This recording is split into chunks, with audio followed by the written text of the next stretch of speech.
Good afternoon, everybody, and welcome to the London in Brief series, working together to support London's care leavers. I am Councillor Ian Edwards, and I'm the London Council's Executive Lead for Children and Young People. My apologies for being a minute late, but we had, as always, the normal technical issues in getting things together. This is a 45-minute briefing session, and we will hear from 3 speakers, but there will be time for questions and answers at the end. It will be strictly 45 minutes. We won't overrun, and any questions that are being submitted that haven't been answered, we will provide answers after the event. For technical advantages and also for the smooth running of the meeting, cameras and microphones have been turned off, and if anybody needs to be brought in to speak, that will be facilitated by the production team. I invite all participants who wish to present or pose a question to use the Q&A button, which is at the top of your the screen. You will see the menu bar there, and in the center is a Q&A button. That then enables you to pose a question. To the left of that is a chat button, and if you wish to make comment, please use that. So we are asking you to use both functions as we go forward. This session is being recorded and will be available on YouTube at its conclusion. As I say, we have 3 speakers. We have Sharon Long and Louisa Foyle from the Partnership for Young London, and they will be presenting, followed by Gareth Evans. And he is from the Care Leavers Covenant and from an organisation called Spectra. This is not James Bond's worst enemy. As he points out, this was long before his time, but that is the name of the company. The organisation. So we'll introduce, please, and hand over to Sharon and Louisa. Thank you. Thank you very much, and it's great to be here. My name's Sharon Long, and I work at Partnership for Young London, and myself and Louisa Foyle are going to talk you through some of the work that's going on in terms of the Pan London Compact and the Pan London Children in Care Council, and we're really open to answering any questions. So please hold your questions and we will answer into the best detail we can. So could I have the next slide, please? Thank you. We're going to give you a bit of a backdrop in terms of the story behind the Pan London Compact, and Matthew Rally's on the call from LEA, and they are critical in this, so Matthew will also be able to answer loads of questions. But the Pan London Compact came from, in 2021, there was some funding from the DfE to develop the Pan London Care Leavers Compact. The history behind this is we'd had a session with elected members, directors of children's services and young people across London to look at how we develop up a more consistent offer across London for London's care leavers. And so the whole idea of the programme was to increase the consistency, the breadth and the quality around the support, but doing that in partnership with young people who are care experienced to make sure that young people's voices are at the core of all of this delivery. In terms of the partnership, it's very much a cross-sector partnership, and we have health involved. LEA lead this programme. We're supporting it at Partnership for Young London. The Care Leavers Covenant, who you're going to hear from in a minute, have been involved. The DfE is engaged in this, and we're working towards bringing a really wide group of partners together to take those community parenting principles forward. The Pan London Children in Care Council co-lead every aspect of the work, and Louisa's going to talk about the work of the Pan London Children in Care Council. That is funded by Aldex and the City of London Corporation, and we host it in terms of bringing people together across the regions. Can I have the next slide, please? In terms of the Pan London Compact, we know that it takes a whole group of organisations and people to really improve the experiences and outcomes for London's care leavers. So what we've done is build a sort of wide affiliated group of organisations to try and drive up a better offer for care leavers. The areas that we're focusing in on have very, very much been designed with care experienced young people and professionals, practitioners and elected members to make sure we're really sighted on all of the key areas we need to focus in on. So the structure as it exists at this moment in time is there's a governance group which is chaired by 3 directors of children's services from Hammersmith and Fulham, Croydon and Bexley. And underneath that, there is a number of working groups looking at various different issues. So there's the health group, which is chaired by the lead nurse for babies, children and young people across London, Kath Evans. We have the education training offer group, which is chaired by Matthew Blood, who heads up the Virtual Heads Network. We have the housing group, which is chaired by Candida, and I'm going to forget Candida's surname, but she is the housing director from a London borough. And we have the relationships group, which really focuses on mentoring, and that's chaired by the GLA. But the whole idea about those working groups is they are there to deliver a number of targeted offers for care leavers in partnership with care leavers. Alongside of that, there's work happening on a range of other areas, looking at particularly unaccompanied asylum seeking children and also thinking about the roles of HE and FE within this. So we're trying to look at this in the broadest possible context. And even this morning, Matt and myself were at the Practice Leads Network for London to share the work with them and think about how we can collaborate more effectively across London. Can I have the next slide? I know I'm on a really tight time limit. So some of the progress to date.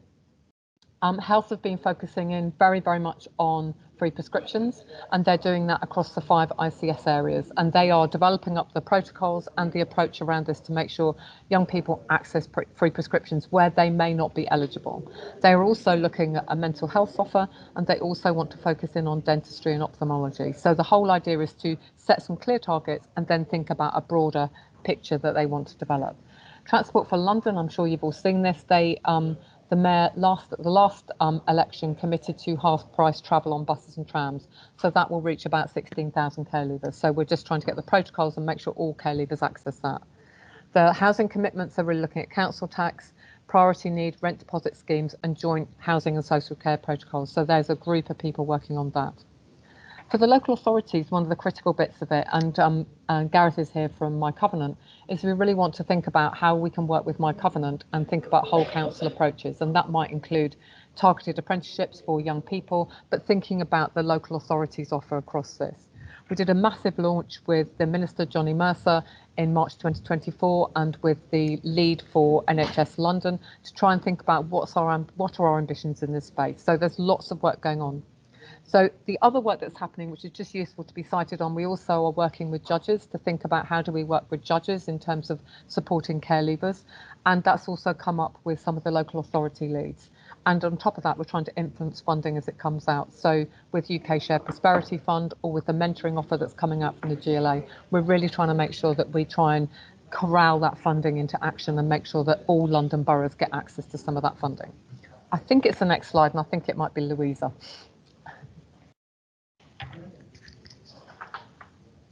Hi, good afternoon, everyone. I'm Louisa Foyle. I work with the Children in Care Council, and we have sessions every month where we catch up on the Pan London offer, and we engage with professionals on each houses and talk about what we've achieved so far. So the Children in Care Council are very special people, and there's so much intersectionality with being a care leaver, and as you can see here, the disadvantage faced by our care experience community should be the civil right issue of our time. Children in care are powerless, and they are often invisible to society and face some of the greatest inequalities that exist in England today. And we want to change that stigma, and we are changing that stigma by allowing young people to have a voice and sit at tables where professionals can engage and see their lived experiences. Next slide, please. Okay, so the Pan London Children in Care Council. So we have different thematic houses. I'm going to just say some of the top of my head. So we have education, employment and training, health, housing, transport, and a financial offer. And also we're looking at mentoring. So every young person has access to a mentor, whether they want a mentor or not. So we host these meetings every month, and we have different representatives from each houses come in and explain to the young people what they're doing and what we've achieved and what we hope to achieve in the future. So we facilitated meetings with universities, family court judges, as Sharon just said, and the business sector, public and private. And we are planning an event with Google to see how they can support care leavers. In terms of meeting with the business sector, we're always looking at how they can be more trauma informed when dealing with care leavers. It's all fair and well us saying we have an interview for care leavers, but we want them to actually get the job. So how do we consistently support them into getting into work, education or training? We also have a Shining Stars event that we are holding annually. We've just managed to get a 5-year funding for that. So, and that event is to celebrate the care experience young people. I like to call them care leaders. We've also hosted a session with 15 different boroughs to inform young people their right to register to vote. We have also highlighted the barriers that young people are facing. So we're not just informing them. We always want to see the barriers and how we can, break them barriers down and be more engaged and more care focused with our young people. And we've also developed a manifesto for regional elections, asking for a series of commitments from the GLA and the London Mayor, just so that care leavers are at the heart of the work that they're doing and that we're doing. Next slide, please.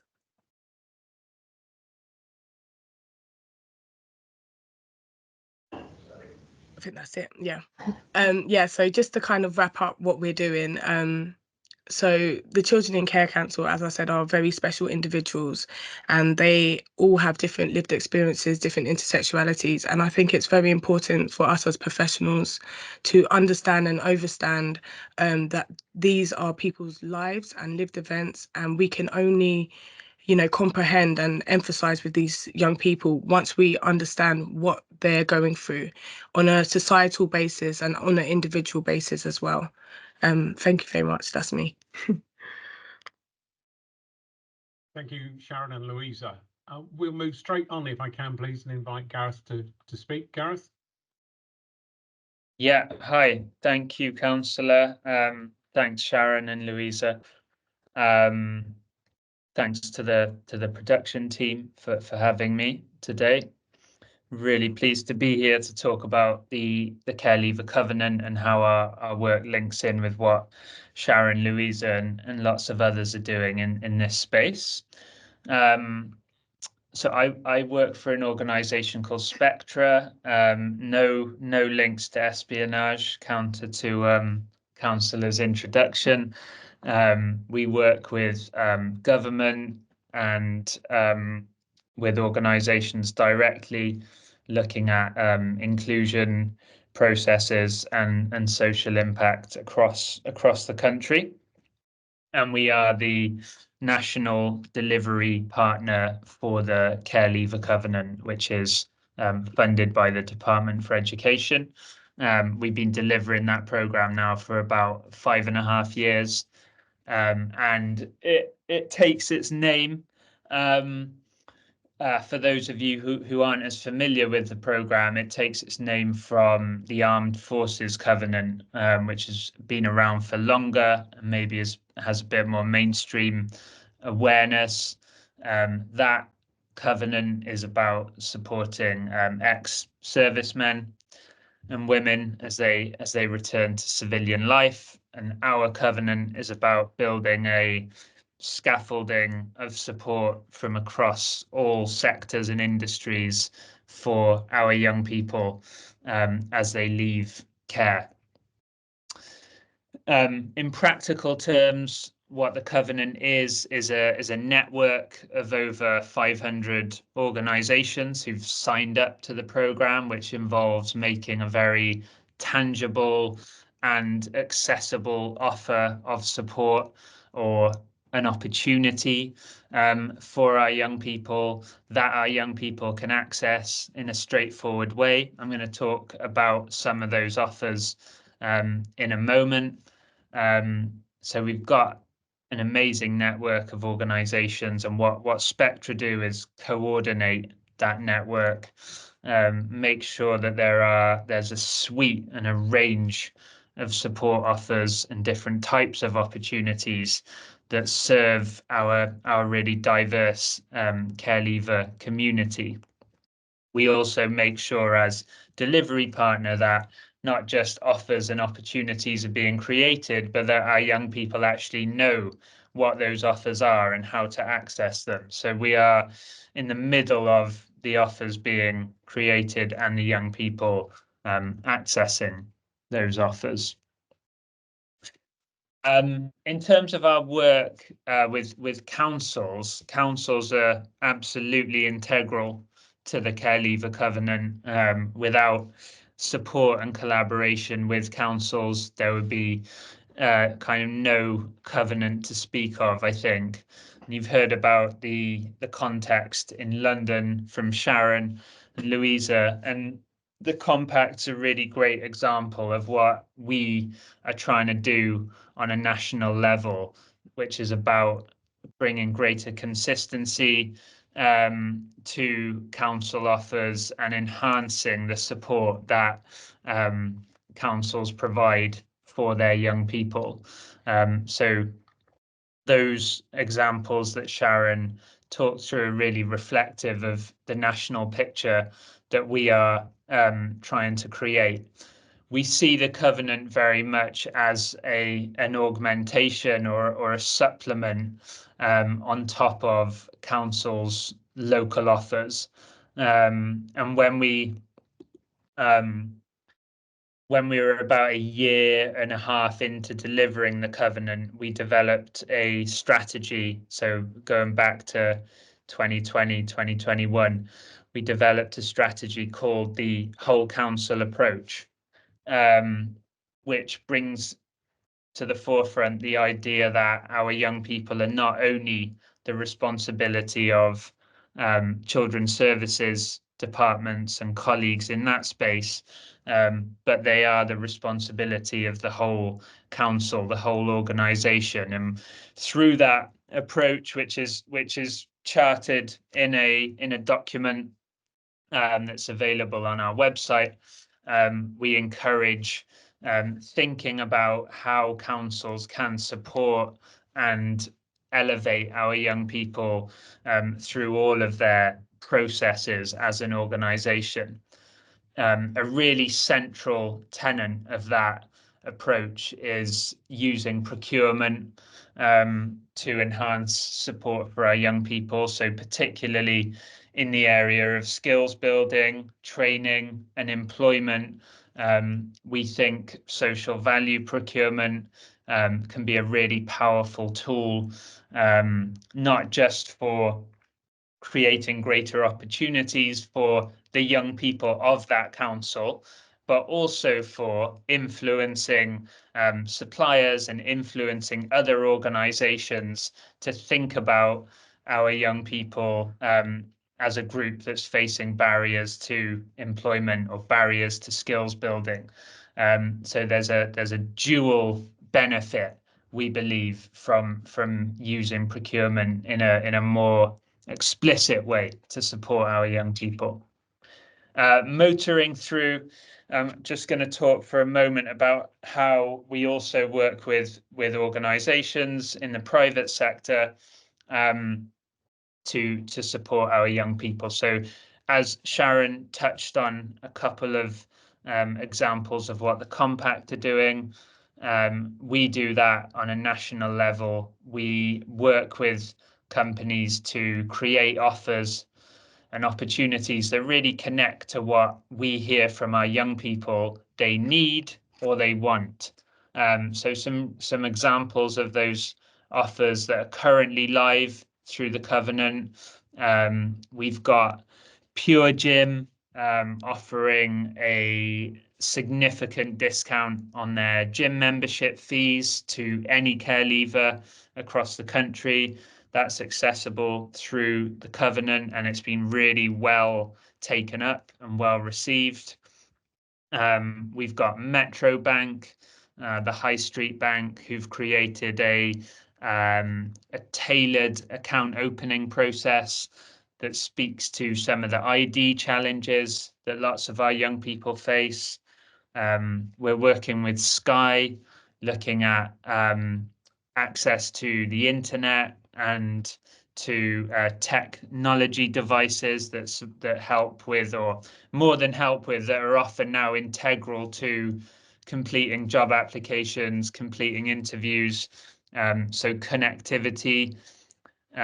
We work with lots of organizations in the employment space. So Amazon, the NHS, both have really wide-ranging employment offers live with us at the moment.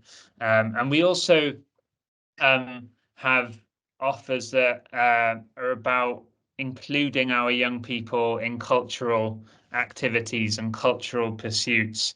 So Merlin Entertainments, who run a lot of theme parks and sites like the London Eye, are providing free access to their sites for our young people. We're working with the EFL Trust, so the English Football League, to try to provide our young people with access to live football. So hopefully that gives you a snapshot of the kind of things that we create with our signatories, and try to provide access to for our young people across the country, as well as in London. And I'll hand back to the councillor on that note. Thank you, Sharon, Louisa, and Gareth. Thank you for your presentations. It struck me that as a local authority leader, I have the responsibility, along with councillors, being a corporate parent. And there's not many that have such a wide network of people that are stepping up to help me discharge my responsibilities. And it's really quite pleasing to see how much hard work you and your organisations are doing to help us discharge our responsibilities as a corporate parent. And for that, I thank you a great deal. I have one question that is very timely, and is being presented by Anya. It says, could one of you please talk a bit more about getting care leavers involved with voting and the election? I think a very timely question, very good question to be asked. So how are we going about encouraging our care leavers to have a voice in our democracy? I'll start and then Louisa can come in. Do you know what's really interesting about this, Councillor Edwards, and it's a brilliant question, is one of the things we wanted to do is review all the local offers for care leavers across London to make sure every borough was making sure that as part of their local offer they would encourage care leavers to register to vote. So that programme was funded by the GLA as part of the democracy programme to make sure that key groups in the community who often may not be voting or registered to vote are encouraged to register to vote. Louisa has done an absolutely brilliant pack of resources which have been sent out to all the boroughs. We can send it to all of you because this is so pertinent now with the election, because we were just having a conversation yesterday about how we're going to make sure we remind all of the boroughs to get all of their care leavers registered to vote before the next election. We didn't realise that at 5 o'clock there'd be a lot of rain in the sun and an announcement. So I think that is an absolutely brilliant question. Louisa's got an amazing resource pack that she's developed in terms that can be shared with all care leavers. And we've also got some videos that can be shared so that young people start thinking about what do we need to do around this. We are also thinking about going for some more funding on this, and we would really appreciate some of your views around what needs to happen in local boroughs to try and encourage more young people to register. But Louisa can tell you all about the resources that we've developed, and if we send them to Samina afterwards, then maybe Samina can share them broadly with everybody on this call. Is that okay? Yeah, I think ultimately the voter ID project was set up to kind of just influence people to vote, but without looking at barriers. And as time progressed, I kind of realized there was a lot of barriers, and I think it's more about understanding. Not many young people have the correct political literature. They're not aware about the political system. That's one of them, and I feel like that's something for education to kind of look at, the education department to look at, and also just kind of having a representative that kind of looks like them, or someone that they can relate to. That's always a plus, a bonus. It's been very challenging in terms of sometimes young people haven't got the correct documents, so it's very hard, and their access is very limited. I think it's also for us as professionals to kind of I think everything starts at education, kind of educate young people and be in the same rooms with young people and get them involved in policy making, just how we are with the Children in Care Council, making them understand that they are politically involved in some kind of way, and them using their voice is them being political, and also kind of just understanding their lived experiences as well. That we need to start creating a professional relationship with young people, getting them in the same rooms as us, so that there's that relationship, because you know, a lot of them have, you know, this thing around trust and professionals. And if that's broken, then, you know, how are we going to tell young people, oh, vote? You know, it's not going to work out. So I think it all starts with us as professionals engaging with young people, getting them in the same rooms as us, and kind of, you know, understanding their lived experiences and creating that professional relationship and that, you know, that corporate relationship, so we can move forward with, you know, breaking down them barriers. Thank you. I have another question here from Kamala. Are care leavers from foster care also included in this approach? And that's generally not just the voter, but the whole approach. Yeah. Yes. Yeah. I mean, the guys are nodding there. And if the covenant is part of Kamala's question, then absolutely, we are, yeah, set up to support all care leavers in England, regardless of foster care or local authority care. Fantastic. A comment has been made. It's not so much a question, and it's one that I will take away and back into London councils. And it's Marion who comments that it always surprises her that to sit on a planning committee you need to be trained, but to be a corporate parent there is nothing. And what is it that we could be doing to change that? I don't think that is a fair question to be posing to you guys, because it's a matter for councils, but it is something that I can take within London councils and will do so. I think it's a fair observation about the level of training that's given and ensuring that the people that do discharge the corporate parent function have got the right learning behind them. Okay.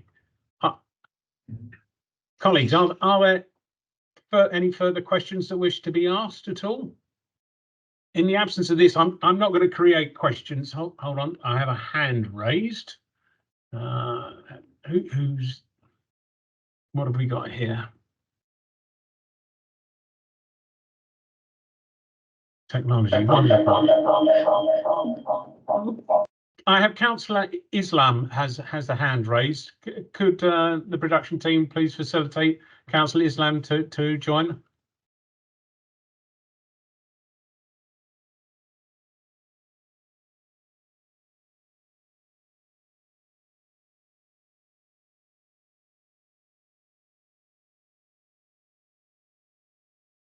Councillor Islam should be able to unmute himself now. Okay, great. Thank you. I just want to say thank you to the entire team. I work in social care sector, so one of the things I often come across is when those care leavers are reaching 18 or 16 and move on and have been in care support for all their life, suddenly they are expected to pick up or by the adult social care without any transitional support or pre-planned transfer. And they're left on their own without any support services. So what support have we got, or what can we do to ensure that these care leavers are adequately supported when they reach their certain age in their life? I don't know which one of you guys wishes to take that on first. An indication? I think what Thank we you, are. Louisa.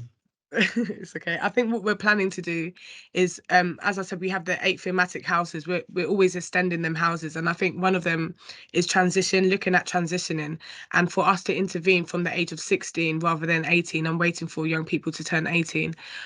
There's also aspects of, you know, the health sector getting involved from a more earlier stage to help young people with their mental health as well, because what you are saying is completely right. Young people are left to their own devices and their own resources, and a lot of the time, you know, when you're 18, it doesn't necessarily mean you're an adult. There's so much intersexuality and lived trauma and, you know, different experiences that these young people are facing, and I think we do really need to consider that on every avenue in terms of, you know, housing, transport, health, mentoring, all of these things for them to be put together, so when they do hit 18 and they are leaving and they are transitioning, that they have all these steps in place and they have it consistently and persistently throughout any borough that they end up in.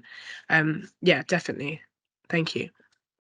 Thank you for that. I'm sorry, my sub question is I'm really concerned about those who have mental health conditions, diagnosed mental health conditions, as well as physical disability.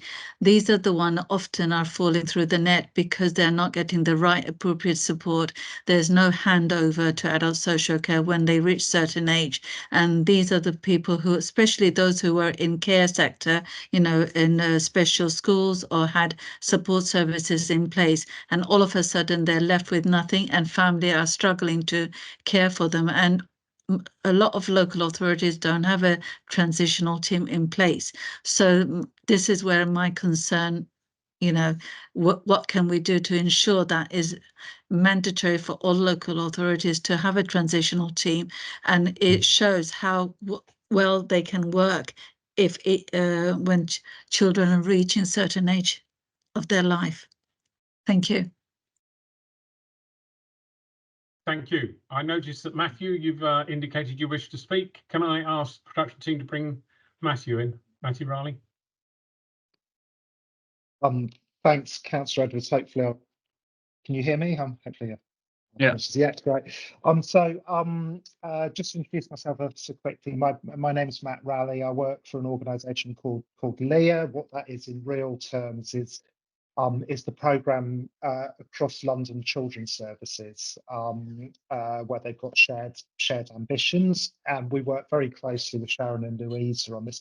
I thought I'd just come in quickly on that question of mental health and emotional well-being, which has absolutely rightly been flagged as a critical issue for care experience young people. So much else hangs on the back of that, the ability to go into education, training and employment, to keep that going, and various other things. And the councillor who just spoke also rightly flagged that it's a really, really complex issue, crossing over children's and adults social care and children's and adults health services as well.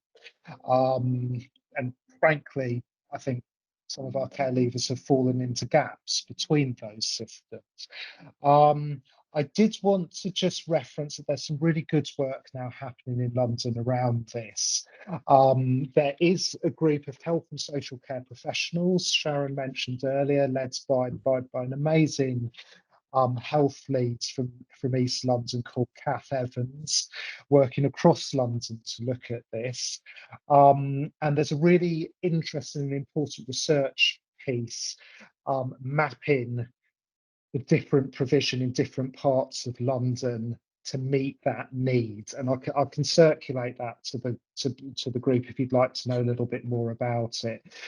In particular, what it does is it flags some really great models. So I'll just pluck one out of thin air, for example, which is in Newham, a model that's been really well reviewed by young people in particular from the borough, which is a health-funded post, specialist clinical post that sits within the local authority care leavers team, and offers direct support to care leavers, bridges them into the adult system where that's appropriate to happen, and also supports the leaving care practitioners in their understanding and awareness of mental health issues and their ability to meet those.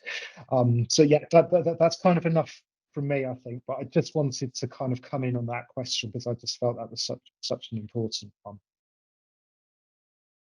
Thank you, Matthew, and thank you for sharing your experience and the work that's going on there. I don't see any further questions, and no hands are being raised, so I'm not going to artificially delay or extend this briefing session. But I do want to thank Sharon, Louisa, and Gareth for their presentations. I personally am reassured greatly by the work that you guys are doing behind the scenes and largely unseen by a leader of a council that is facilitating us to make better decisions, better support for our young people and care leavers. And I'm grateful to you for that. I will be taking back to London councils the idea of what is the training that we're doing and to what extent is that happening to ensure that the councillors who have this burden are properly advised not only of their duties and the laws, but the work that you guys are doing as well, so that they know who to turn to and what the connections are. So that's a piece of work I will pick up with officers in slow time.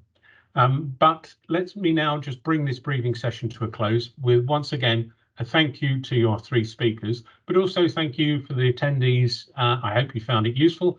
Thank you for your questions, and maybe we'll meet again on a future briefing session. Thank you. Goodbye.